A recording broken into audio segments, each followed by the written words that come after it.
النهارده حابب اتكلم عن موضوع اعتقد انه مهم جدا، يهم شريحه كبيره من الستات اللي بتعاني من مشكله تاخر الانجاب، وهي موضوع تكيس المراه. اعتقد ستات كتير جدا بيدخلوا على الانترنت، بيقروا كتير، بيحاولوا يسالوا الدكاتره والاطباء، خاصه دكاتره النساء والتوليد، ما هو تكيس الموبايل. واعتقد ان ده من الاسئله الصعبه جدا جدا جدا، اللي حتى هذه اللحظه لا توجد اجابات شافيه ووافيه بالنسبه لتكيس الموبايل. ايه السبب؟ ايه الاعراض؟ ايه الاوتكم او ايه الحاجات اللي ممكن تكيس الموبايل يؤدي اليها؟ فباختصار هنحاول ان احنا نقرب المسافه ما بيننا وما بين الستات وما بين قضيه تكيس الموبايل.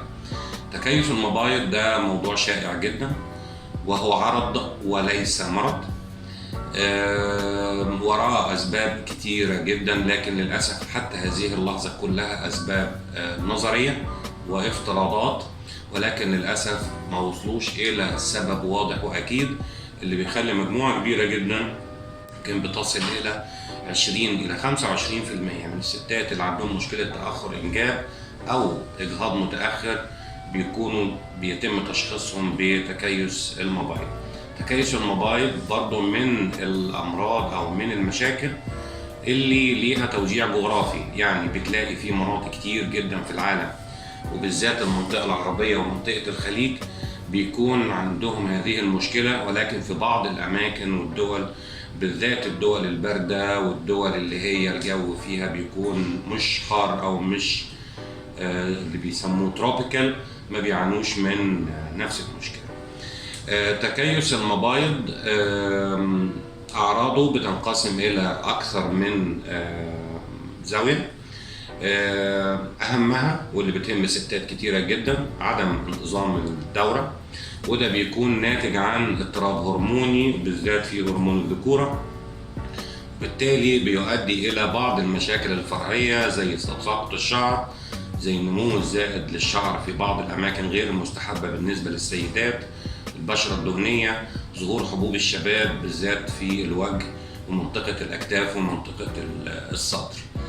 لكن أهم شيء بيلفت نظر الأسرة أو الست وبيخليها مباشرة تتوجه إلى الطبيب هو عدم انتظام الدورة، وبالتبعية بيؤدي إلى ضعف في الإباضة، وبالتبعية بيؤدي إلى تأخر الحمل أو تأخر الإنجاب. التشخيص طبعا بيتم بثلاث وسائل. الوسيلة الأولى وهي الأعراض، الوسيلة الثانية وهي تحاليل الدم اللي احنا بنجريها للهرمونات علشان نتأكد من انتظامها، وعندنا كمان بعض التحاليل الفرعية زي قياس مستوى الأنسولين في الدم، لأنه من أكثر النظريات شيوعا لمرضى تكيس المبايض هو ما يسمى بمتلازمة الهايبر انسولينيميا، أو ما يسمى بمتلازمة عدم انتظام مستوى الأنسولين في الدم. العامل الثالث طبعا هو الالتراساوند. يوجد شكل مميز في الالتراساوند للمبايض عند السيدات اللي بيشتكوا من تكيس المبايض. التكيس طبعا ده بيتقسم الى 3 درجات، يا اما درجه بسيطه يا اما متوسطه يا اما شديده، ولكل درجه من دول بيكون في خط علاجي او اتجاه علاجي معين. النقطة اللي أحب برضو أعمل استرس عليها إن أنا عندي 3 أنواع من العلاج. النوع الأول وهو العلاج الطبي، وده لا يؤدي إلى القضاء أو اختفاء تكيس المبايض، ولكن بيؤدي إلى على الأقل تنظيم بعض الشكاوى اللي بتشتكي منها السيدات زي عدم انتظام الدورة. وأشهر هذه الأدوية شيوعا هو ما يسمى بمنظمات السكر أو الميتفورمين. الحاجة الثانية وهي التدخل الجراحي عن طريق منظار البطن أو عن طريق التنظير، وده بنعمل فيه ما يسمى بعملية تثقيب أو كي للنقاط النشطة في المبيض باستعمال الليزر.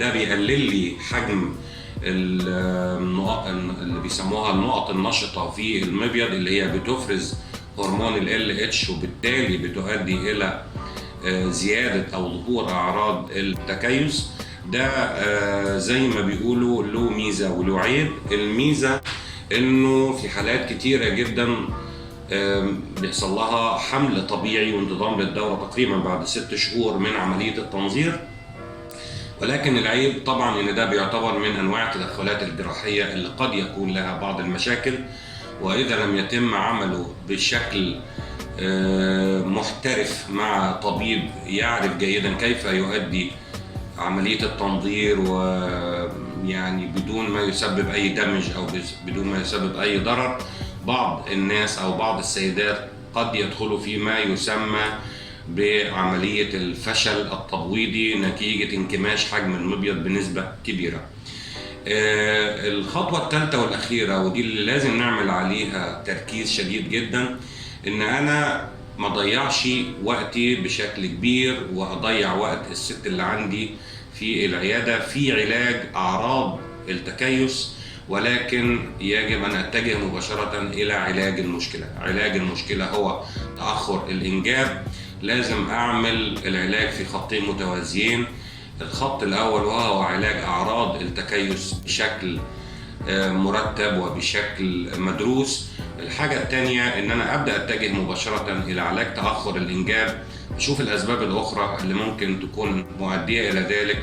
بعمل دراسة لتحليل الزوج والسائل المنوي، بشوف العوامل الأخرى زي قنوات فالوب، زي بطانة الرحم، وببدأ أخد إجراء مباشر ودايركت لعلاج المشكلة وليس لعلاج العرض وهو التكيس نفسه. وشكرا.